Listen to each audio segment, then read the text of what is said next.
నేత్ర హార్ట్ సబ్స్క్రైబర్లందరికీ స్వాగతం సుస్వాగతం. డేట్ వచ్చేసరికి ఏప్రిల్ 30, మే 1 నుంచి అయితే సేల్ అయితే స్టార్ట్ కాబోతుంది. సో ఫ్లిప్కార్ట్ నుంచి సాసా లే 2nd మే SBI 10% డిస్కౌంట్ ఇస్తారు. అమెజాన్లో వచ్చేసి గ్రేట్ ఇండియన్ సమ్మర్ సేలు, ఇది HDFC బ్యాంక్లో ఉంటుంది. 10% డిస్కౌంట్ కూడా అమెజాన్ నుంచి ఉంటుంది. ఎవరైతే సేల్ చేస్తారో అదైతే ఈ సేల్లో ప్రైస్ అయితే ఇంకా రివీల్ అవ్వలేదు, కానీ కొన్ని ఇంట్రెస్టింగ్ ఫోన్స్ అయితే ఉన్నాయి. శాంసంగ్ లవర్స్కి అయితే శాంసంగ్ S24 FE ఇది 60,000 వద్ద లాంచ్ అయింది. ఇప్పుడైతే 34,999కే ఈ ఫోన్ అయితే వస్తుంది. 65,000 నుంచి 34,999కి ఈ ఫోన్ అనేది చాలా తక్కువకే వస్తుంది. సో ఇంకొక ఫోన్ వచ్చింది శాంసంగ్ నుంచి S24 అల్ట్రా 5G కూడా, ఇది కూడా 84,999 రూపాయలకే వస్తుంది శాంసంగ్ నుంచి. శాంసంగ్ లవర్స్ అందరికి కూడా ఇది ఒక మంచి అవకాశం. శాంసంగ్ నుంచి ఇప్పుడైతే మొబైల్ కొనుక్కోవచ్చు. ఇది iPhone 16 కోసం కూడా చాలామంది ఎదురు చూస్తున్నారు. ఇది కూడా మంచి ఫోనే, అయితే చాలా లోయెస్ట్ ప్రైస్కి అయితే ఇది రావట్లేదు, కానీ 57,000 నుంచి 59,000 మధ్యలో అయితే దీన్ని రిలీజ్ చేస్తున్నారు. ఇది కూడా ఒక మంచి ఫోనే. చూడండి, ఇమేజ్లో ఇంటూలు పెట్టున్నాయి, ఇంకా ప్రైస్ రివీల్ అవ్వలేదు కాబట్టి ఐఫోన్లో.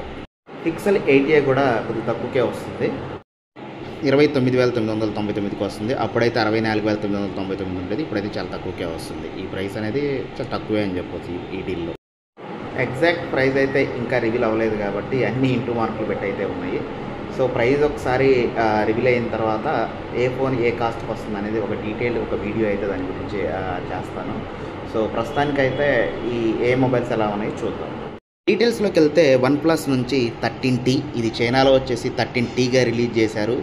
సో మన ఇండియాలోకి వచ్చేసరికి ఈ మొబైల్ని 13Sగా రిలీజ్ చేశారు మన ఇండియాలోకి వచ్చేసి. సో ఈ మొబైలు ఈ మంత్ ఎండ్కి కానీ జూన్ 1st వీక్లో కానీ ఇది రిలీజ్ అయ్యే అవకాశం ఉంది. ఫొటోస్ కూడా OnePlus నుంచి పెట్టారు. సో ఈ మొబైల్ ఫీచర్స్ అన్నీ కూడా బాగానే ఉన్నాయి. ఇది వెరీ స్మార్ట్ ఫోను, చూడడానికి కూడా లుక్ అనేది చాలా బాగుంది. కాంపాక్ట్ ఫోను, ఇది చాలా చిన్న ఫోను. సో చూడడానికైతే లుక్ వైజ్ అన్నీ బాగానే ఉంటుంది. సో డిస్ప్లే పరంగా డీటెయిల్స్కి వచ్చేసి అయితే సో 6.3 1.5 LTE ఆల్మాండ్ వచ్చింది, 50 మెగాపిక్సెల్ కెమెరా ఉంది, 16 మెగా ఫ్రంట్ కెమెరా ఉంది, 600 mAh బ్యాటరీ ఉంది. సో 80 volts ఫాస్ట్ ఛార్జింగ్ కూడా వాళ్ళు ఇస్తున్నారు. సో ఇది ఎండ్ టు ఎండ్ అయితే చాలా బాగానే ఉంది ఈ మొబైల్ చూడడానికి. ఇంకొక 1 మంత్లో అయితే ఈ మొబైల్ని మనం ఇండియాలో అయితే చూస్తాం. ప్రస్తుతానికి అయితే రిలీజ్ అవ్వలేదు. జూన్ మంత్ ఎండ్కి కానీ జూన్ 1స్ట్లో కానీ ఈ మొబైల్ రిలీజ్ అవుతుంది.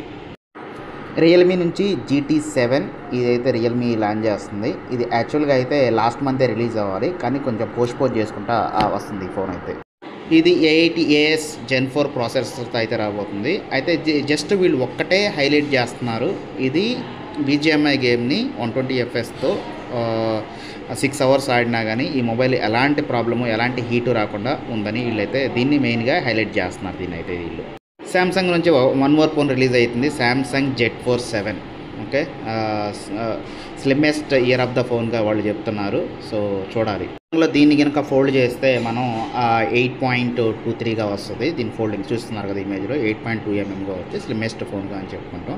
దీన్ని ఒప్పోతో కంపేర్ చేసినప్పుడు ఒప్పోలో కూడా ఇదే ఫోల్డింగ్ ఉంటుంది. సో ఒప్పోలో వచ్చేసి 8.93 mmగా ఉంది. కంపేర్ చేస్తే శాంసంగే బాగున్నట్టు ఉంది.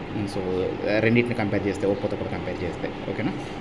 అప్డేటెడ్ ఇన్ఫర్మేషన్ ఒకటి వచ్చింది, అమెజాన్ నౌ అని. ఇది వాళ్ళు అమెజాన్ వాళ్ళు ఏం చెప్తున్నారంటే ఒక 10 minutesలోనే మేము ఏ ఐటమ్ అయినా డెలివరీ చేస్తామని అంటున్నారు. సో ఫ్లిప్కార్ట్ నుంచి కూడా ఇంకోటి వచ్చింది, ఫ్లిప్కార్ట్ మినిట్స్ అని. వాళ్ళు కూడా చెప్తున్నారు మేము 10 minutesలోనే ఏ ఐటమ్ అయినా డెలివరీ చేస్తామని వాళ్ళు కూడా చెప్తున్నారు. అమెజాన్ నుంచి అయితే అమెజాన్ నౌ, ఫ్లిప్కార్ట్ నుంచి అయితే మినిట్స్.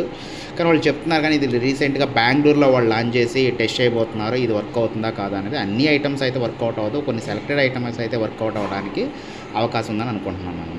సో అమెజాన్ వాళ్ళు చూస్తున్నాం కదా. ఇంకో ఫోను చాలామంది అడుగుతున్నారు, సో మోటరోలా స్టైలెస్సా మోటరోలా ఫ్యూచరా, ఏ ఫోన్ బాగుంటుంది అని అందరు కన్ఫ్యూజ్ అయితే అడుగుతున్నారు. అందరు మెసేజ్ చేస్తున్నారు ఏ ఫోన్ బాగుంటుంది అనేది. సో మోటరోలా ఫ్యూజను, మోటరోలా స్టైలెస్, ఈ 2 ఫోన్లో ఏది తీసుకోవాలి అనుకుంటే 2 ఒకటే. లాస్ట్ జనరేషన్ వచ్చేసి ఫ్యూజను, ఈ జనరేషన్ స్టైలెస్. కొద్దిగా చిన్న మోడిఫికేషన్ చేశారు, స్క్రీన్ వైజ్ దీన్ని జస్ట్ స్క్రీన్ అనేది ప్లాట్ చేశారు. సో రెండిట్లో గేమ్స్కి అయితే ఏం పెద్దగా పనికిరావు, ఈ 2 ఫోన్లు కూడా ఏం పని చేయవు.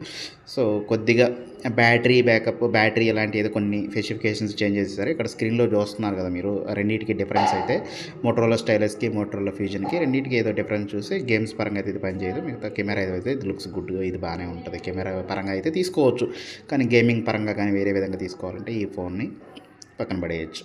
ఓకేనా? సో ఎవరైనా తీసుకోవాలి, రెండిట్లో కన్ఫ్యూజన్ ఏదన్నా ఉన్నట్టయితే మీకు ప్రస్తుతానికైతే స్టైలిష్ తీసుకోండి. రెండు గేమింగ్ పరంగా అయితే వేస్ట్.